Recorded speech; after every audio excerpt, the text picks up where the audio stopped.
Good evening. Welcome, everyone. Thank you all for coming to this program of the American Writers Museum. Thank you to those of you who are joining us online. My name's Allison Sansoni. I'm the program director here at the AWM. I've just got a few short housekeeping things before we begin tonight because I know you are not all here and tuning in to listen to me. We're coming to you live from our Readers Hall tonight. As a reminder, admission to the American Writers Museum is free to our members, and if you want to visit often, and we hope you do, and get advance notice and special access to upcoming exhibits and events, you can join the AWM as a member. We hope to see you all here in Chicago in the coming months and at our virtual, hybrid, and in-person programs often. Our book-selling partner is Seminary Co-op. You can order tonight's book online from them at semcoop.com. If you're watching tonight's program online and you have a question for our guests, please type it into the Q&A box at the bottom of your screen. We're going to monitor that for questions and may read yours out. We apologize if we aren't able to get to everyone's questions, but we'll do our best to ask as many as we can. We're here tonight to talk about The Kindest Lie, named a most anticipated book by O Magazine, Shondaland, Chicago Tribune, Elle, and many more now out in paperback. A story of family, motherhood, and America itself. It was described by reviewers as the kind of novel you feel in your bones, and nuanced, spellbinding, and necessary. Its author, Nancy Johnson, worked for more than a decade as an Emmy-nominated award-winning television journalist at CBS and ABC affiliates and markets nationwide. The Kindest Lie was a New York Times Editor's Choice pick. It has been reviewed by the Times, the Washington Post, Los Angeles Times, and was featured on Entertainment Weekly's Must List. Nancy leads brand communications for a healthcare nonprofit and lives in the South Loop, where she is hard at work writing her second novel, People of Means. She's appearing tonight with Catherine Adel West, who was born and raised in Chicago, where she currently resides. She graduated with both her bachelor's and her master's of science in journalism from the University of Illinois, Urbana. Her work is published in Black Fox Literary Magazine, 5 to 1, Better Than Starbucks, Doors 805, Lit and Art, The Helix Magazine, Lunch Ticket, and Gay Magazine. Catherine's short story, Orion's Stars, featured in the body positive anthology Everybody Shines. Her debut, Saving Ruby King, came out in 2020. Her sophomore novel, Becoming Sarah King, is slated for release in 2022. In between writing and traveling, Catherine works as an editor. Welcome to both of you. Thank you. Thanks for having us. It's wonderful to be here. I'm so happy to be here with you, Nancy. I know this is going to be fun. It's going to be fun, girl. We had so much fun just leading up to it, like the last hour or so. I know. It's great. We have a thing. It's a thing. We have a thing. It's a thing. It's a beautiful thing. So, Nancy, so many things I want to talk to you about. So many things. First of all, we all know The Kindest Lie is phenom. That's short for phenomenal. One of the things that I remember thinking about a lot when I was reading the book was just like the idea and the theme of parental abandonment. Where did you get that from, and why did you make that kind of a central theme for The Kindest Lie? Yeah, I mean, I was really just interested in talking about family and the Black family, the white family, what it means to return home. Generational trauma was very important to me. Some of the legacy, what do we pass down from generation to generation, from grandmother to mother to daughter? That was really important for me. And it was really a way to just get at some of the racial strife and some of the class divisions and doing it through parental abandonment. And you see that in several of the relationships. The main character, Ruth Tuttle, she has been abandoned by her own mother. And then, a big part of the story is how she abandoned her own child. But then there are reasons why she did it, and a lot of the book, it's about making decisions, keeping secrets, telling lies, but doing it for the best of reasons, or what you think are the best reasons, not only sometimes to protect yourself, but also to protect the people you love. Absolutely. And then also we have to get in with Midnight and his abandonment issues. But speaking of Midnight, where did you come up with that nickname? It's a derisive nickname that's given to him. It's a cool nickname.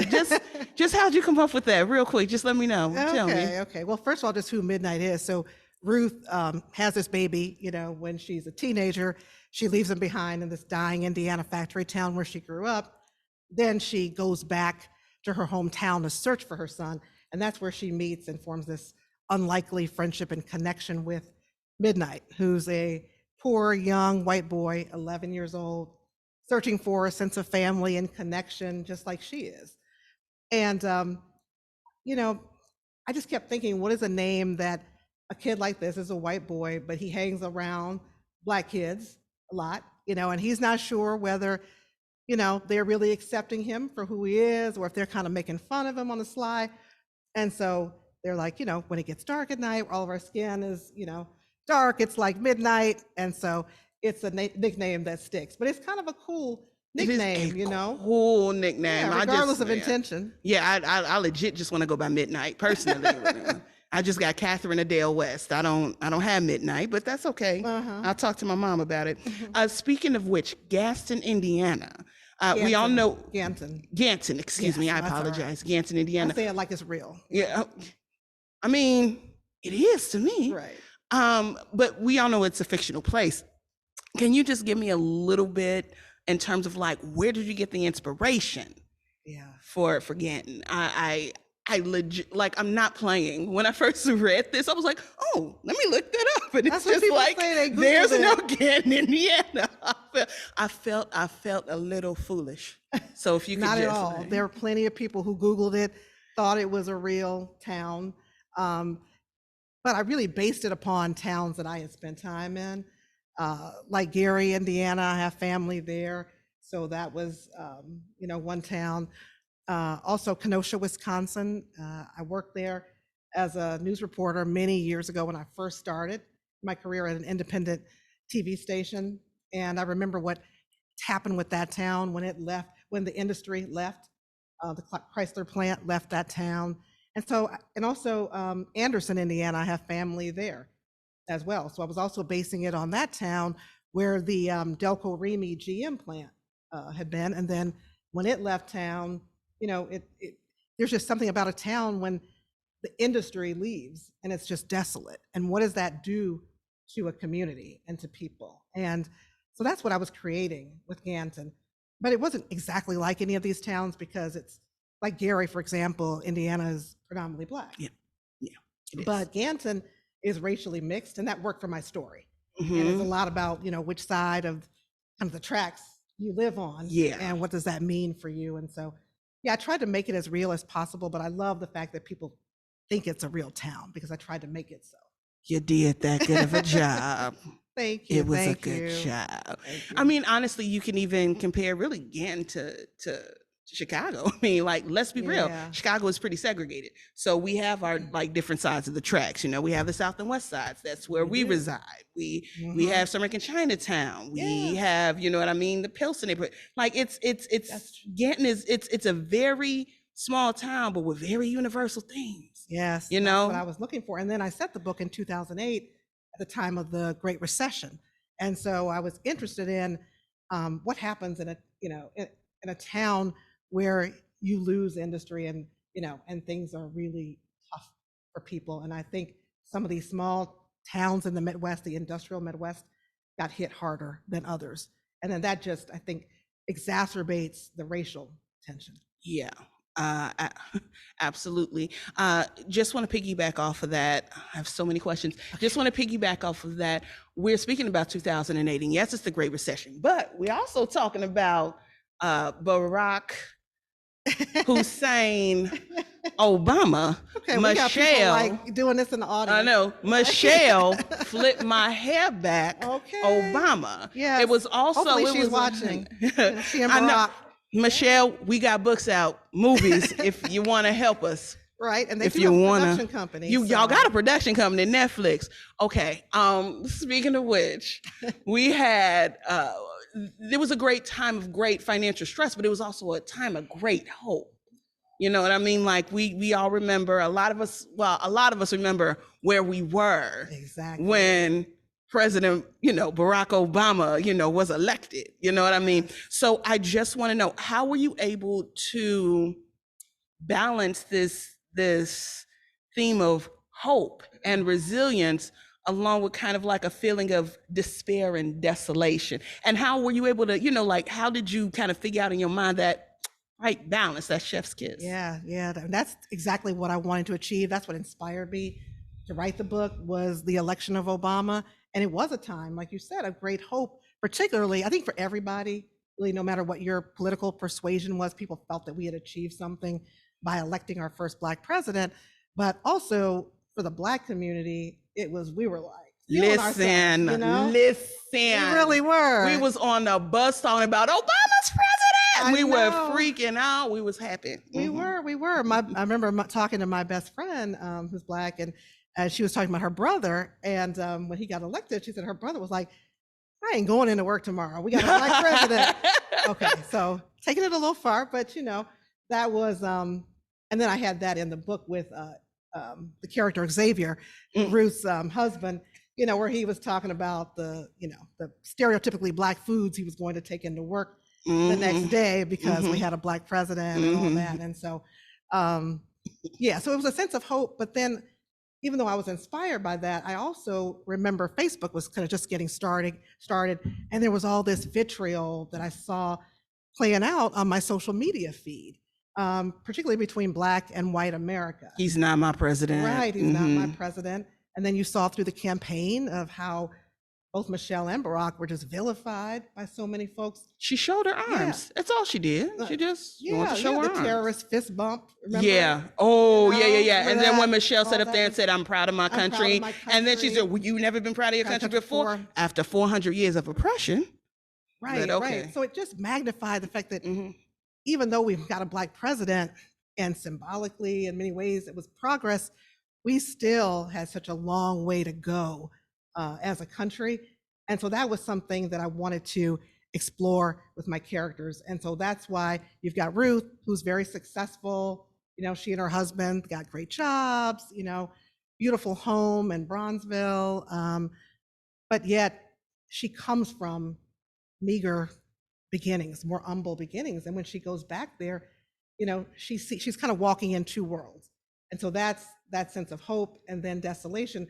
But even within the socioeconomic sphere that Ruth exists in, which is, pretty high up there, upper middle class, she and her husband are on the L train, and there's a white cop hassling this young Black boy, and they're both sitting there rigid with fear because they know what could happen. And then she goes on her job, and she's not getting the promotions that she deserves, and so that's racial. So you can be Black, and there can be this sense of hope, and you can have a Black president and still be struggling, as we know much of Black America is. I would high five you right now, but COVID. Okay. Okay. So I just wanted to pivot just a little bit. Yeah. I just want to talk a little bit about your publishing journey, if you don't mind. Okay. Great. Yeah, because I want to too. So if you could just give me a little general background about your publishing journey, how you got your literary agent, how you got your book deal, and then I have another question. Just that little story. Just what I need you to do is do it in 280 characters. Make it like Twitter. Like Twitter, like a Twitter pitch. I'm kidding. No, just try to give us maybe the Cliff Notes version. Yeah. So I worked most of my career early as a journalist. So I always had that writing background, moved out of journalism into corporate communications. So I was writing there. So I've always been writing, but I was really writing the stories of other people who were making news or telling people's brand stories, but I was never telling the stories of my own imagination. And that's what I really wanted to do. In many ways, I wanted to have a voice, and I knew that I could do it through fiction. But I didn't have any background in that. So I started going to writing conferences and just building up my skills, building, the craft knowledge in how to write a novel, because so many people think, oh, it looks so easy. It's not easy. I had to really study how to do this, and I'm still studying it. I'm still reading books all the time to, study like, okay, how did they structure that scene? How was that put together? Where did they build the suspense? So anyway, I went to workshops to do all that. I started querying literary agents because in traditional publishing, you need an agent to be able to get a book deal with one of the big four publishing houses out there. And so I started querying agents, but I queried too soon. Quite often, I don't know if you went through this, but you don't always know when your book is ready. Yeah. I thought my book was ready. I was like, you couldn't have told me. I had one person critique it, a wonderful person critique it, Caroline Levitt, the author. She was the one who gave me a manuscript critique. She's wonderful. She's like a literary fairy godmother to me, and gave me a great critique. I rewrote based on that. Then I was like, oh, I'm good. I started sending those puppies out. The rejections started flooding in, and so many rejections. One of them was from Danielle Bukowski of Sterling Lord Literaristic. She rejected. And once I got her rejection, she also gave some feedback, and I sent her a thank you note. Thank you so much for, reviewing my manuscript. And I told her I plan to revise. And so then she wrote me back, if you plan to revise, then send it to me again. And so what I did then was I engaged 5 what we call beta readers. So these were other writers who looked over the manuscript, gave me feedback. And then I also went to workshops, 10 House Summer Novel Workshop, studied with Tayari Jones, the author of An American Marriage,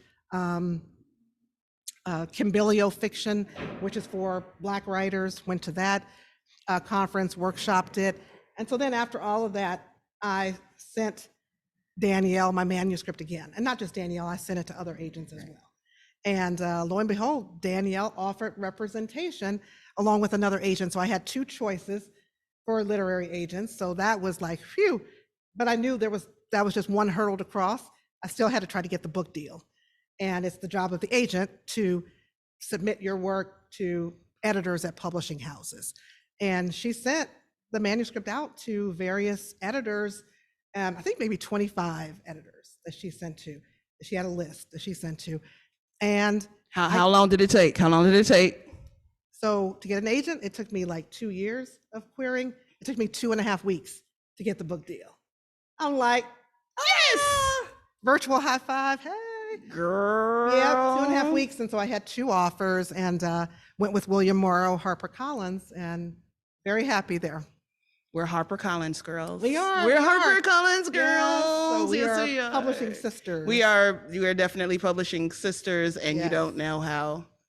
At least you workshopped. I just decided I'm going to write a novel and just did it from scratch. Did I go to a workshop? Nope. Well, see, kudos to you. I bow down to you. You were able to Yeah, make it happen. but it could have happened a little bit sooner if I'd have actually been like, let me work on my craft with people who actually know something. How long did it take you from when you started querying agents? You're gonna hurt me. Okay. 6 months. I got an agent at 6 months. 6 months. And See, then it took me 2 years. So you just never know. Yeah, exactly. And then 6 weeks, and then I got the offer on Saving Ruby King from Park Row HarperCollins. See. Man, listen. Yeah, you just never know. Black girl magic. Black What girl you gonna do? magic. Speaking of black girl magic, what are some of the hurdles that you feel that you had to overcome in the publishing industry, being a Black female? Being a Black female. Yeah. I talk about this a lot on panels, just diversity in publishing. People look at the 2 of us, that we are Black authors out here, but there are not a lot. There are not many of us, and people say, oh, we're advancing. Just like with Obama being president, you're pointing to one man, people point to you and me, we can, there's like a handful of us out here who, are published in adult fiction. Yeah. Who are Black, certainly not enough of us. No. But even more so than that, the gatekeepers that we were talking about, there are not enough of us in publishing. We need more Black literary agents who are making the decisions on, who to take on, which authors to represent, which careers to represent. We need more Black folks in publishing, editors who Sales are sales reps, publicity, marketing, every aspect of publishing. We need more of us there. And people don't understand how important this representation is. You think about representation of Black folks in media, first of all, there's not a lot, but what is there a lot of times is negative, And so we want to be able to control how we are seen, how we are portrayed, how we are represented. And so that was a hurdle I knew going in. So as I was looking for agents, there were not a lot of Black agents out there, and certainly not representing the kind of work that I was doing. And so I made sure, like in choosing Danielle, my agent, that I chose an agent who represented authors of color. So like Brian Washington, who wrote Memorial, and Lot is one of her clients. She just signed somebody this week, Timba, and I'm forgetting her last name right now. It was just announced in Publishers Marketplace, but a Black queer woman author, and just got a great deal. Also with HarperCollins, I believe, with one of the imprints. So that was important to me. In terms of working with my editor is a white woman.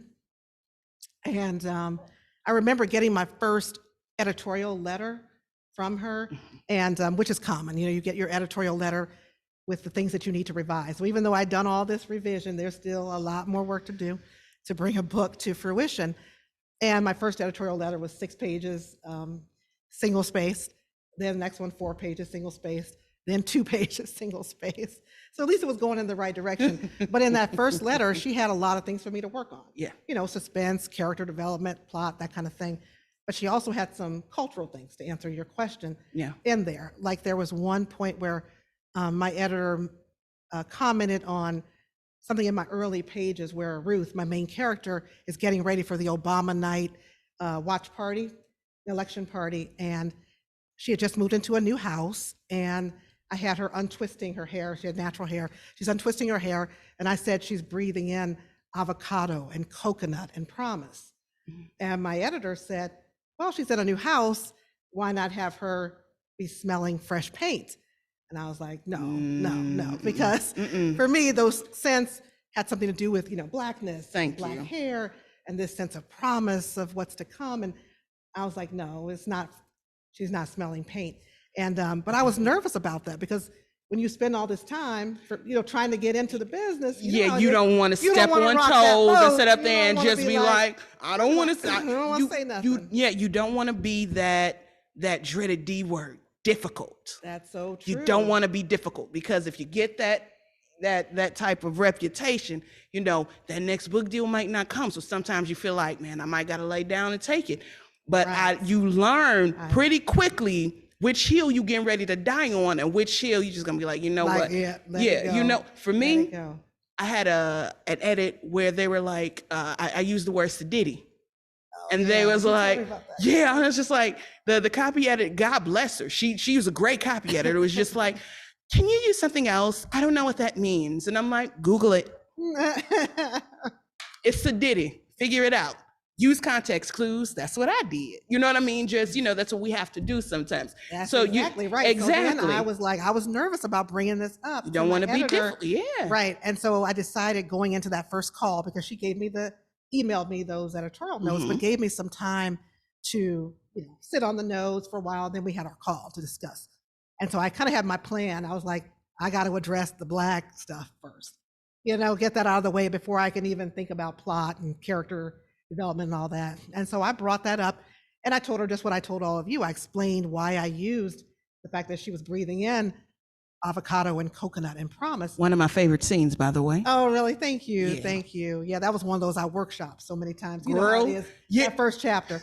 But so then my editor was like, oh, okay. And she got it. And it wasn't a big deal. It wasn't everything that I had built up in my mind that I would have to really sell to her and convince her. She got it.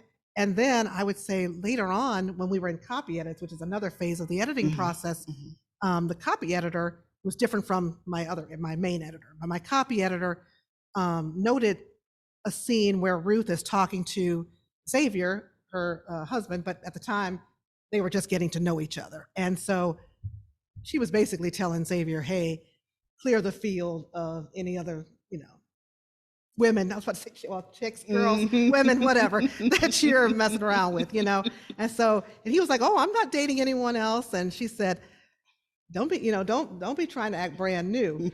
And so I had that in there, don't be acting brand new. Right. And the copy editor said, why don't we change brand new to acting innocent? No. And so No. and so before I could even respond, my editor, my white editor, jumped in and said, nope, that stays. It's clear from the context. Yeah. And so I was like, yes, you know. Yeah. And so it was just an education process, Yeah. and trust building. And now we're cool, and she gets it. And yeah, she just didn't know, and now she knows. And she's And great knowing to is work half with. the battle, isn't Yeah. it? Mm. Okay, so just having a good time here. I know. So the question. Let's see. Now, this is one question I have for you, and I thought about texting to you, and I was reading it. Uh-oh. But like, no, I promise you, it ain't like that. Just why do you think it was so much easier for Ruth to relate to Midnight than to relate to Corey, her son, the son she gave up for adoption? Yeah. And that's interesting, because Ruth going back, that's the one thing that if readers have certain things that they're like, why did she do that? They're like, why is she going back? Mm-hmm. And, you know, interrupting the life of this child. And so, but I think there was so much guilt there, you know, for Ruth, with abandoning her child. I think that's what made it difficult to connect. And also because, you know, he has a family, you know, he's got parents. And so that makes it difficult to get close to this child. But and Corey is, you know, Black. But Midnight is this child that she just really stumbles upon. Their families know each other, and that's how she and Midnight connect. But basically, they're like mirror images of each other. They're both science geeks. Both of them searching for a sense of family. Ruth's mother is not in her life. Midnight has lost his mother. So they're both searching for something, and I think that's why they were able to connect. And people often ask me, and I don't know if you were going to, but about writing a character like Midnight. Yeah, I was going to be my next Yeah. question, like, because Midnight is just like, how were you able to write you've been an 11-year-old white boy, right? Yeah. So, I mean, you know, you're a beautiful Black woman, but like to be able to to get into, you know, that mindset and do so realistically and not in some kind of stereotypical type of fashion, and bring a real empathy and a real genuine feel to Midnight. Like, I was literally like, what headspace did you have to get in? Did you listen to a particular brand of music? Did you meditate before? Like, how did you pull that off?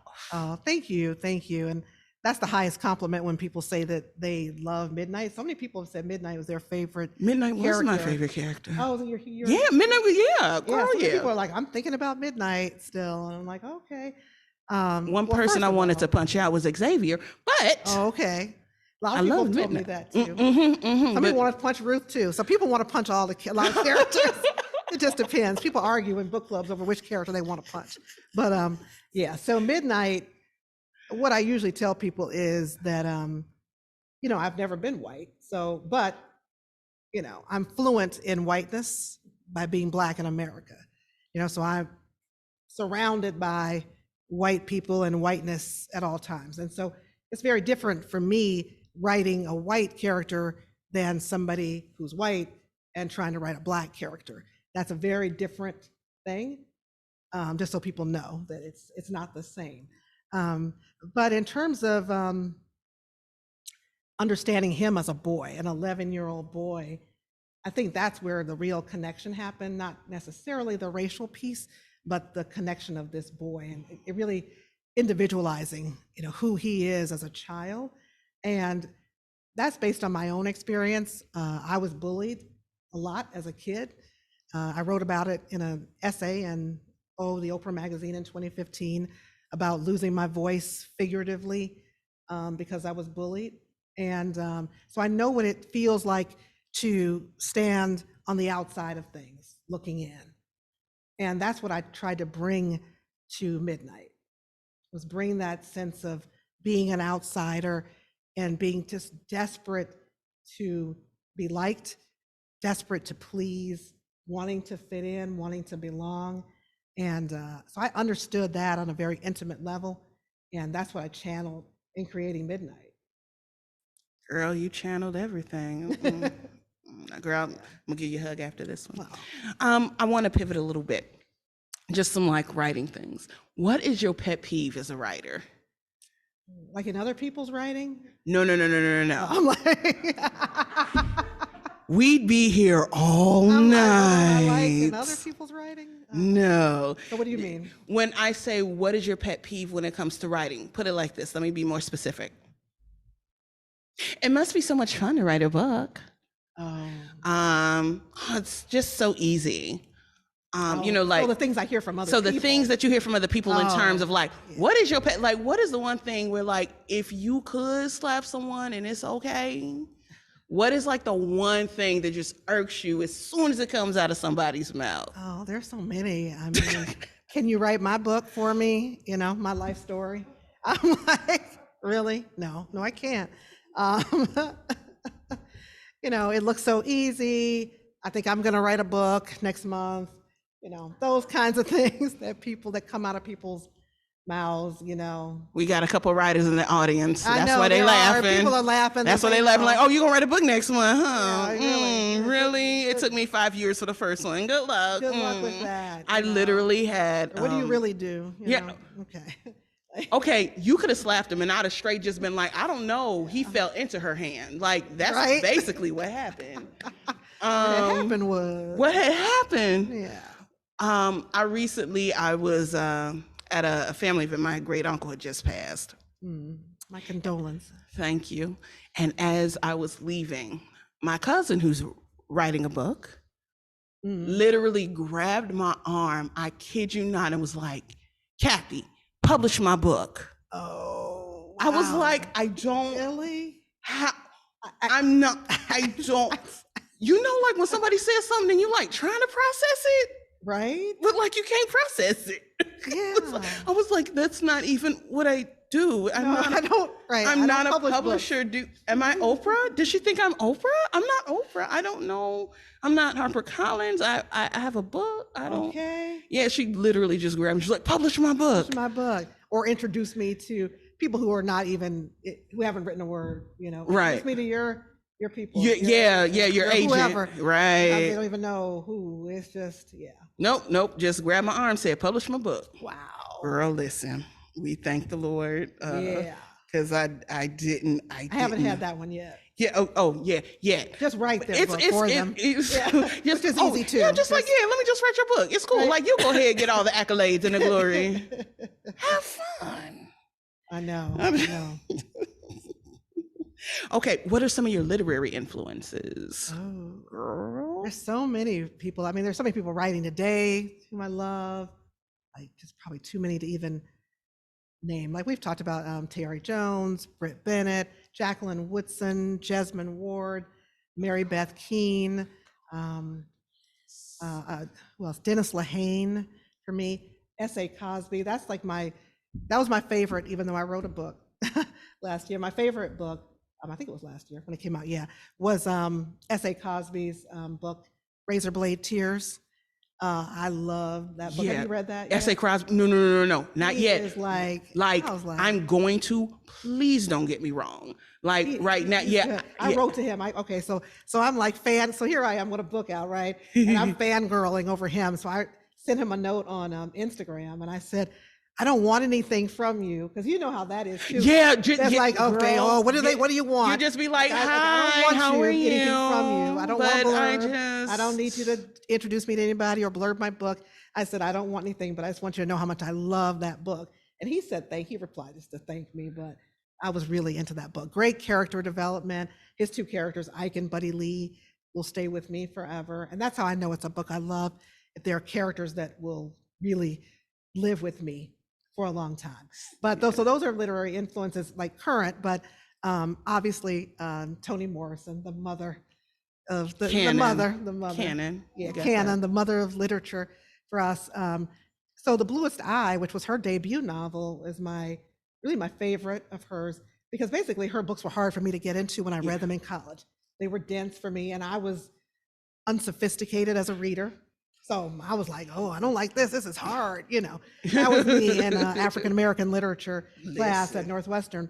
But anyway, The Bluest Eye is very accessible. I really love that book. And I learned something in writing my own book from The Bluest Eye, because in The Bluest Eye, she starts off telling you that Piccola Breedlove was molested, by her father and had a baby by him. And, so you learn that like I think it's the first page, so I'm not giving anything away. She says that's what happened. And she said, the rest of this book is going to be telling you how this came to be. And I was like, wow. So you can really tell a story by giving something away in the beginning. You don't always have to hold something back. And I learned that. And so in my book, I start off letting you know that Ruth Tuttle, had a baby at 17 and pulled away from her little shotgun house, without her baby. And so you learn that right there in the first paragraph. I tell you that. And then the rest of the book is about the aftermath of that. And so that's why Toni Morrison, one reason she's an influence for me, but also not just the writing, obviously, the language, the storytelling, she's the master of it, but her confidence as a Black author, Yes. just that swagger and just that confidence that she has. That's something I want to embody and carry with me. Well, I mean, you have the kindest lie. Might as well get started. Okay. I mean, I'm just saying. There you go. I said, walk into it, baby. Walk into it. We both should. You have Saving Ruby King and The Two Lives of Sarah. Yes, I do. But we're here to talk about Okay. you. We're here to talk about you. We can talk about. We're here to talk about you, and we'll both walk in that confidence. We're here to focus on you. So here it is. The question that I was going to ask you, because I told you 2 weeks ago, we texted, we already know what's up. I was like, what you going to ask me? And she didn't want to tell me, because, I understand. Have I ambushed you, baby? You have not, but this was the only one that I think. This is the one I gave you, I gave you heads up on. So, Michelle and Barack, here I please. Okay, they gonna make my book into a TV show. They making your book into a movie. They say, Nancy Johnson, who do you want to be in Kindest Lie, the movie? And I don't have this all figured out. I really don't. But a few people, so for Ruth, and I don't watch enough TV and movies. I'm like, I think it was Shannon who was saying in the audience here, was saying that she doesn't watch a lot either, and I don't either. But I would say, I think her name is Letitia Wright.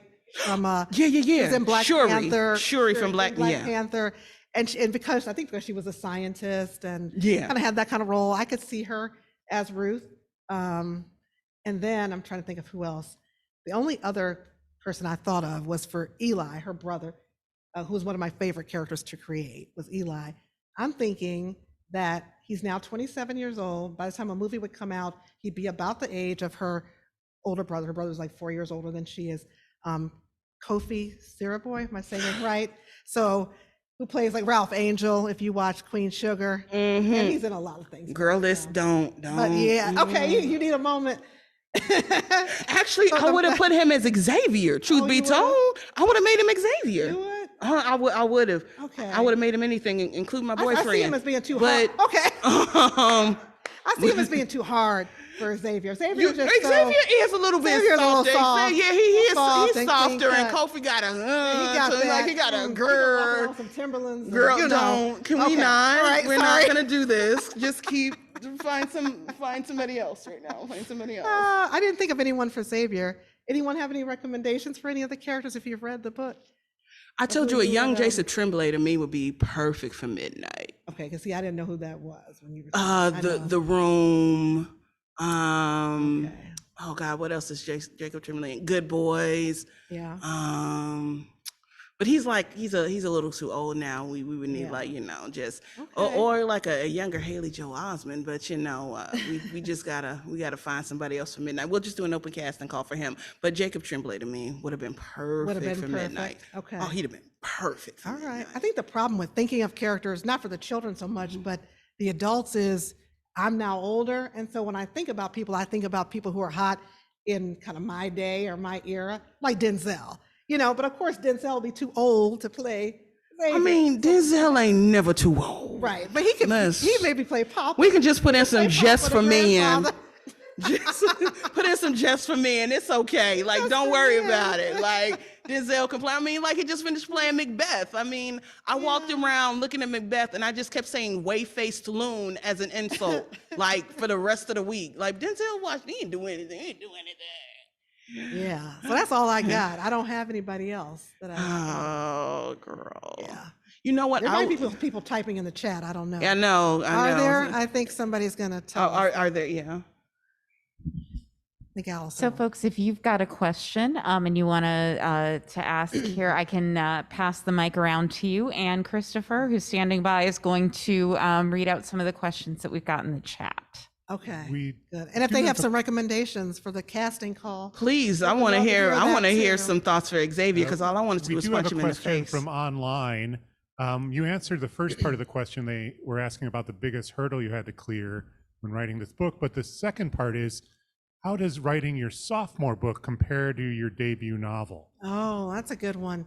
Yeah, so I'm writing book 2. It's called People of Means, and I'll just tell you what that's about. It's about an upper middle class Black mother and daughter, both of them coming of age at different moments of racial reckoning in the country. So the mother coming of age in 1960 in Nashville at the height of the sit-ins, the civil rights movement, and then her daughter is coming of age in 1992 in Chicago, but heavily influenced by the events of LA around the acquittal of the 4 white police officers for the beating of Rodney King. And so it's really about resistance, purpose, love, all of that. And so I'm working on that now. We were just doing some math, some calculations beforehand, because the book is due to my editor the first week in May. And I was discussing how many words I had written, and Kathy was breaking it down by how many days I had left, and how many words I had left, and how many words I need to write. And so basically what I'm saying is there's a lot of angst for me around writing the second book. One thing, there are 2 hurdles. One is the condensed time frame. My editor said, it took you 6 years to write The Kindest Lie. You're not going to have 6 years to write the second book. And I knew that. And so it's been like a year and some change that I've been given to write this book 2, People of Means. So that's the one hurdle. The other obstacle with writing a second book, and I don't know if other writers in the room have experienced this with writing the second book, especially when your first book is very successful. There, you feel this sense of pressure to live up to those expectations and to exceed them for book 2. And so that's the pressure that I'm feeling. So I'm sure Kathy's feeling that. I'm sure Christy, we have Christy Tate in the audience here at the American Writers Museum, author of the memoir Group, which was the Reese Book Club pick last year, November, is that right, of last year. So I know she's nodding that she is experiencing the same thing, preparing for her second memoir. But you're gonna do it. It's gonna, chick, if I did it, you can do it. She doing it. We got this. We got this. Remember, we got it. Like I said, if for all you writers out there, don't look at something and just be like, oh my God, I have 80,000 words. What am I gonna do? Break it down by days. If you break it down by days, you'll recognize like, oh, it's only 362 words a day. Yeah. 362 words a day is nothing. Yeah. And then more manageable. Exactly. And then you find yourself writing 1,300 words. You done took that 362 words a day out the water. So I'm saying to you, Nancy, you got this, boo. All right. You gonna do it. Thank Thank you, boo. I can't wait to read People of Means. That was gonna be one of my questions, to see like what you were working on. Oh, okay. Next. But I'm expecting to get a little email so I can get a little sneak peek. Just a sneak peek. Yeah. Little sneak peek. Little sneak peek. Little sneak peek. Yeah, of course. We have a little bit of a follow-up question to that from right. Pamela online, who's asking, when do you do your best writing? Okay, my best writing. Whenever I get the time to do my best writing.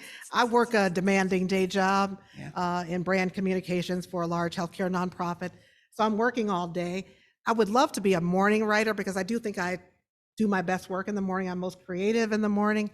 But a lot of times I'm just like, my head is into the work day, during the week. And so I can't really switch, so that's what's hard for me, switching from the day job to the fiction writing. So usually I do my writing, some of it in the evening after work, but often I'm tired, I'm just drained. And so I do my best work, honestly, on the weekend. I try to devote as much of the day as possible Saturday, and the same thing on Sunday, to write. Thank you for that, Pamela. Oh, and a question from here in the room from Christy. I love your book so much, and it's so great to see it everywhere now in the paperback. I visited in Target, so congratulations. Oh yeah, we didn't talk about that. My question is, what do you do in short or long periods when the words just aren't there, you're creatively depleted? What do you do to recharge as an artist? How do you do it? And do you panic do you have moments where you think, oh my God, my best work is behind me. All the juice is drained out. I'm done. Yeah. And how do you combat that? Yeah, I feel that all the time. I always think my best work is behind me, and I've got, one book, and this was it. I keep thinking maybe I'm a one-hit wonder, No. So, but it's real though, and it's what I do feel, and I experience it all the time. I feel imposter syndrome all the time. Like, this is not something I can really do. And then I get stuck. People talk about writer's block, and I know a lot of times people they don't really believe in it. And sometimes I think that might be true, but I do get stuck, that's for sure. And it seems that my best ideas come to me when I'm in motion. So when I'm driving, when I was writing The Kindest Lie, I'd be driving to work, and then ideas for the book would come to me. They'd just be flooding me when I couldn't think of anything when I was sitting at my computer in the Starbucks, which is where I wrote, a lot of The Kindest Lie. And so I started talking into the phone, using the voice memo function on my phone, and to talk ideas into there. Otherwise, because when I got to work, I would forget everything. So that's something I do. But the other way that I try to refuel and get more of the creative energy is to, sometimes before my writing sessions, I will read a bit of work from someone that I enjoy. So I mentioned Mary Beth Keane, who wrote Ask Again, Yes. I really love that book. Sometimes I'll read a bit of that, or I'll read a little of Jacqueline Woodson, or somebody else. I'll just read just a little bit, a few pages, and sometimes that will get my creative spark going, and that'll trigger some idea for me. Our books are very different, but I'll still get a little juice from that. What was the most surprising thing you learned while writing The Kindest Lie? I'd say the most surprising thing I learned in writing this book and putting it out in the world, really, first of all, that I could do it. That was a surprise. That I could actually do it. I could write a book. Oh my God.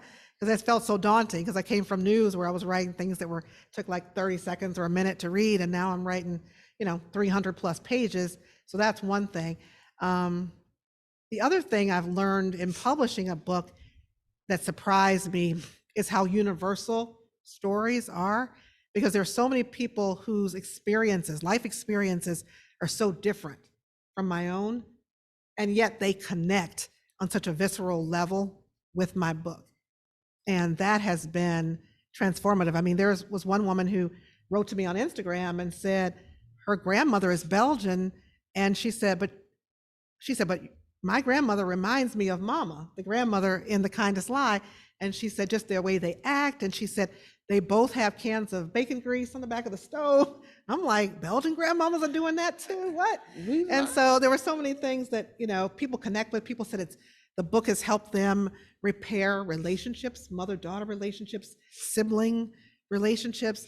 I was not expecting that. I was just expecting, you read the book, you're entertained by it. Maybe you learn something about those themes of race and class that I'm trying to, get across. But for so many people, the family aspect of it really connected with them.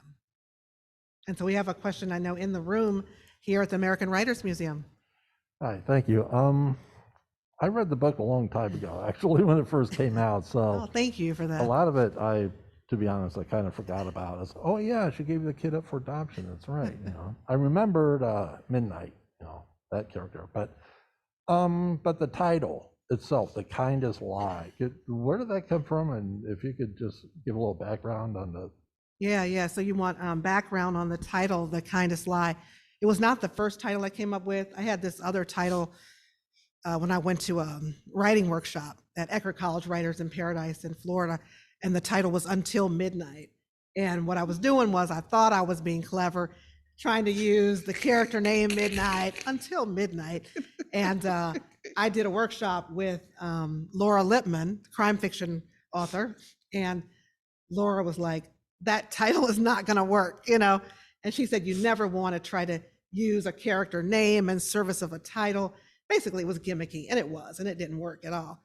And so the very next title I came up with was The Kindest Lie. And what I love about the title is that it works for me on several different levels. For one, it's about the lies that people tell and the secrets we keep to protect those we love.